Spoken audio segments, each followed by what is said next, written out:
नमस्कार, मेरा नाम महेश कोड़ी है। वालचंद कला एवं विज्ञान महाविद्यालय सोलापुर स्नातकोत्तर हिंदी विभाग में अध्ययन एवं अध्यापन का काम करता हूं। एमए भाग 2 में भारतीय काव्य शास्त्र अर्थात काव्य शास्त्र एवं साहित्यालोचन नामक प्रश्न पत्र है।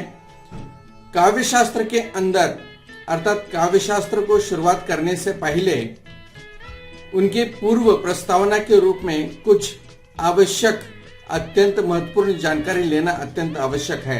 जैसे कि काव्य शास्त्र के अनेक रूप हैं, अनेक नाम हैं। साहित्य शास्त्र, काव्य शास्त्र, समीक्षा शास्त्र, आलोचना शास्त्र आदि नामों से भी जाने जाते हैं। अब साहित्य किसे कहते हैं, साहित्य क्या है, इसके संदर्भ में सबसे पहले जान लेना अत्यंत आवश्यक है। साहित्य या काव्य का माध्यम शब्द है। शब्द में अर्थ छिपा रहता है। इसी अर्थ संपन्न शब्द के द्वारा काव्य का कर्ता अपने अनुभूत सत्य को समझदार या रसिक या रसज्ञता तक पहुंचाता है। भाषा का माध्यम लेकर ही काव्यकार या साहित्यकार मानव की भावनाओं को साहित्यिक त्रुटियां दूर करने तथा उसकी सौंदर्य चेतना, संवेदनशीलता, कर्तव्य निष्ठा को विकसित करने में अपनी भूमिका को निभाता रहा है। समाज और व्यक्ति की दृष्टि से देखा जाए तो साहित्य का दोहरा कर्तव्य है।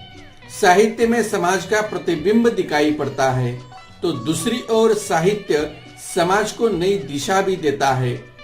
किसी भी प्रदेश की हो, किसी भी देश की संस्कृति हो, उसके इतिहास साहित्य से ज्ञात होता है। जिस प्रदेश का, देश का साहित्य समृद्ध नहीं है, वह असभ्य के रूप में रहा है। अतः प्रश्न यह उठता है कि साहित्य किसे कहते हैं, अर्थात साहित्यस्य भावः साहित्यम, अर्थात जिसमें सहित का भाव हो उसे साहित्य कहते हैं। साहित्य शब्द अत्यंत व्यापक है। कई विद्वानों ने इस पर विचार विमर्श किए हैं। कहने का तात्पर्य यह है कि साहित्य मानवीय भावनाओं की अभिव्यक्ति है, आत्मा भी व्यक्ति है।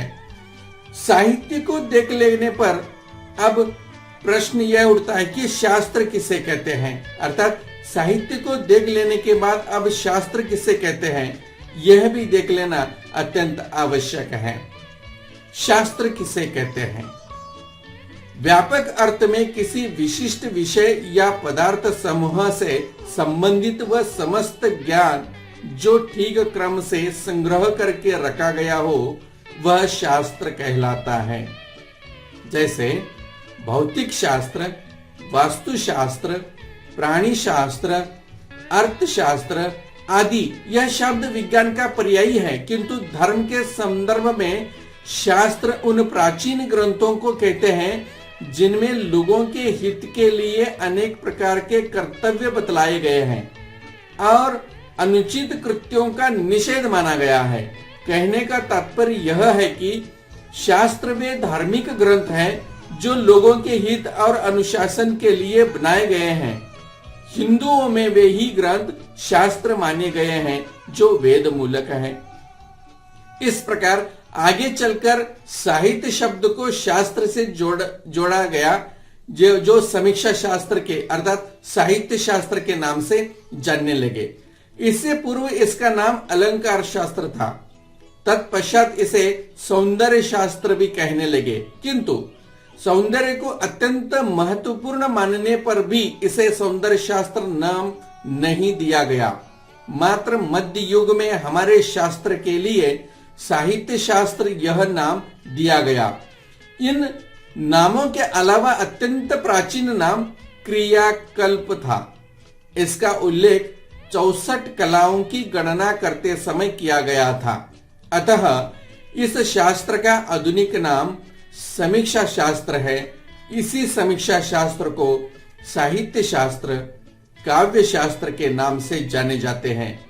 यह सभी शब्द एक दूसरे के पर्यायवाची शब्द हैं। अतः प्रश्न यह उठता है कि काव्य शास्त्र किसे कहते हैं। अब इस पर विचार करना अत्यंत आवश्यक है। साहित्य की आलोचना अथवा काव्य मीमांसा का सैद्धांतिक स्वरूप ही काव्य शास्त्र, साहित्य शास्त्र या आलोचना शास्त्र कहलाता है। आलोचना यह शब्द अंग्रेजी के क्रिटिसिज्म शब्द का पर्यायवाची है। समीक्षा वह कला है जो वस्तुओं के गुणों तथा मूल्यों की परख करती है, वह चाहे साहित्य का क्षेत्र हो या फिर ललित कला। इसके संबंध में अनेक विद्वानों ने अपने अपने विचार व्यक्त किए हैं, लेकिन उसमें हम लोगों को जाना नहीं है। केवल इतना कहना था कि काव्य शास्त्र का अध्ययन करने से पूर्व साहित्य और शास्त्र क्या है इसके संदर्भ में जान लेना अत्यंत आवश्यक था। तो आप लोगों को यह कैसे लगा, आप लोग प्रतिक्रिया दीजिएगा। पुनः मिलेंगे भारतीय काव्य शास्त्र के जो नियत पाठ्यक्रम है उसी को लेकर। तब तक के लिए धन्यवाद, नमस्कार।